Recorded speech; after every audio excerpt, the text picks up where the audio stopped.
আমাদের গাড়ি আর আমরা এই গেস্ট হাউসে রয়েছি বৃন্দাবনে।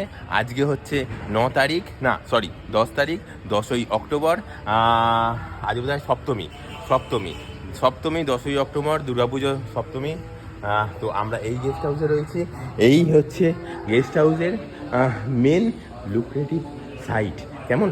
তো এখানে ঢুকেই এই যে দুটো ঘর, ওপরেও মানে থাকার জায়গা রয়েছে, এই সিঁড়ি সেটা উঠতে হয়। আর এইখানে হচ্ছে আমরা দুদিকে দুটো দরজা দেখা আছে না, এই একটা দরজা আর এই একটা দরজা, এই দুটো দরজাতে এই দিকে হচ্ছে বাবা মারা রয়েছে আর এই দিকে হচ্ছে আমরা রয়েছে। আর ঠাকুর মন্দির সব থেকে ভালো লাগা শান্তির জায়গা। বাবাকে পুজো করতে বসে গেছে সকাল সকাল, জজিও পাশে বসে পড়েছে। এখানে যদি খেলু করতে পেরেছি সারাক্ষণ। আমরা এই জন্যই এই জায়গাটা পছন্দ করেছি, একদম রাউন্ড করে। এইখানে রয়েছে সোমা জজির জন্য খাবার রেডি করছে। আর এখানে এই রকম হচ্ছে ঘরটা।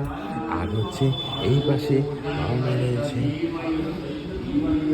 চুপ পুজো হচ্ছে। এইখানে রয়েছে মা মিলে, এই ঘরটা তো বাবা মাদের ঘর।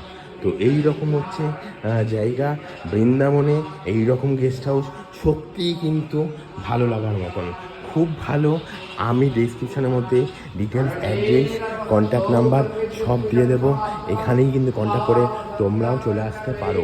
ব্যবহার খুব খুব খুব ভালো। সবচেয়ে বড় কথা, এইটার ওনার তিনি হচ্ছেন শ্রীমদ্ ভগবত কথা, মানে এই শ্রীমদ্ ভগবত গীতায় চর্চা করেন। কেমন? তো এইরকম আর কথা বেশি বাড়াবো না, খুব ভালো। আর এই যে দাদা ভাই টোটাল মানে কন্ট্যাক্ট প্রসেস করেছে, এই দাদা ভাইয়ের নাম্বারও দিয়ে দেবো। কেমন? সবাই ভালো থেকো, খুব ভালো পুজো কাটাও। আজকে শুভ সপ্তমী। আমি এখন জজির জন্য খাবার রেডি করছে সোমা, জজিকে নিয়ে আসবো। জজি পুজো করা হয়ে গেলে বাবার সাথে জজি পুজো করছে। আর আমরা এখন রেডি হয়ে যাচ্ছি, সবার স্নান হয়ে গেছে। এবার আমরা সাইট সিনের জন্য বেরোবো। কেমন? টাটা।